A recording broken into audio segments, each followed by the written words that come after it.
Did you know some people think you can wake up from life like it's a dream? Or restart it like a game that never really ends? These are 8 theories about what happens after death, explained in 8 minutes. Number 8. Simulation hypothesis. Have you ever had a déjà vu so sharp it felt like you'd already played the scene? What if that isn't mystical? It's just someone doing maintenance. In this theory, reality runs on code. Nick Bostrom's logic is simple. If future civilizations can simulate whole worlds, they probably will, which makes it likely we're inside one. Now, push that to your final screen. Death might not be game over. It could be a session close, a reset, or a reload in a new build, memory wiped, deeper pattern intact. Tiny glitches, impossible coincidences, even the way observation seems to shape outcomes, people treat those like debug artifacts, hints that perception is part of the system. Comforting? Sure. A blueprint of you could be archived and spun up again. Unsettling? Also yes. If someone or something wrote the rules, are we here to learn, be tested, or feed data? When this process stops, does the program file you or delete you? If that bends your brain, wait for the one that bends time. Number 7. Reincarnation. What if life isn't one shot, it's a series of do-overs? Reincarnation claims that when the body stops, the story keeps going. In the simple version, you're born again with a clean slate. New run, same world. In the older maps, it's more guided. In Hindu thought, the soul rides the samsara loop, birth, death, rebirth, pulled by karma and judged by yama until you finally step off. Buddhism keeps the loop but drops the permanent self. Causes roll forward and you land in one of 6 realms, some bright, some rough, until craving fades out. Different names, same endgame.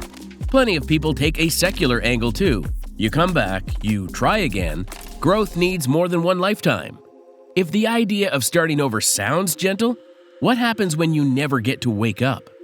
Number 6. The dream theory. Ever wake from a dream so real you could taste the air? What if this is the dream and death is the wake-up? No judge's bench, just a shift. Consciousness lets go of the heavy world and comes up for air into something wider. Some versions say you enter a lucid, endless space shaped by your own mind. A steady, kind life opens into calm and creativity. A fearful mind can loop itself until it loosens. Sounds wild until you remember how convincing dreams already are.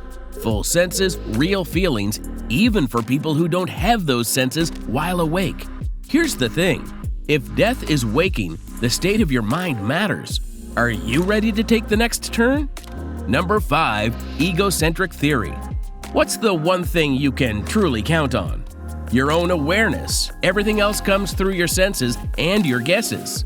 If that's the ground you stand on, then death isn't a hallway with crowds. It's the end of your point of view because you are the point of view. Push it darker and you get the no escape version. The mind keeps running but can't change the station. Or there's a huge quiet where you're awake with no reply. That turns time into a long exam. Can a mind sit with itself forever, or does it start looping the same memories and regrets like a stuck song? The softer take says your view doesn't stop. It shifts, new life, wider dream, another layer, still centered on you. If you is the room you always live in, wouldn't you want it to be livable? Number 4. Nothingness. Think of the best, deepest sleep you've ever had. No dreams, no tossing. Then take away the wake-up. That's the nothingness view. When the brain stops, the show ends. No tunnel, no reunion, no verdict. Not even darkness, because darkness still needs someone to notice it. From here, people split. Blank forever can feel like a freefall, or it can feel like mercy. The pain stops, the fear stops, the debt is cleared. If that's what waits, it doesn't shrink meaning, it sharpens it. There's no later to become the person you meant to be. Love moves up the list, apologies stop being someday. You can't stash your best self in the attic if the house gets closed for good. So the rule is simple and a little brave. This is the page you get. Write something you're okay to close on. And if that feels too final, the next theory says the story doesn't end at all. Number 3, afterlife. Say the line keeps going and there's a door at the end. You step through as yourself, and your choices step through with you. In Christianity, there's judgment, then heaven or hell, lasting joy near God if your life leaned into the good, separation if it didn't. In Judaism, it's layered. Early Sheol as a quiet wait, Gan Eden as learning and delight, Gehenna as a fire that cleans rather than keeps you forever. The Norse split the halls, Valhalla for feasting and training, Folkvanger under Freya's care, Helheim for those who die far from battle. Egypt weighs a heart against a feather in the Duat before Aru's bright fields. Maya and Aztec paths send souls through trials and tears, sometimes by how you died, sometimes by what you did. Tibetan teaching adds the Bardo, 49 days where clarity sets the next turn. Different maps, same core promise. You're not erased, and justice stretches further than it can down here. If that's where the road leads, what would you want on your record when the door opens? Number 2, the egg theory. Ever meet someone and feel like you were remembering, not meeting?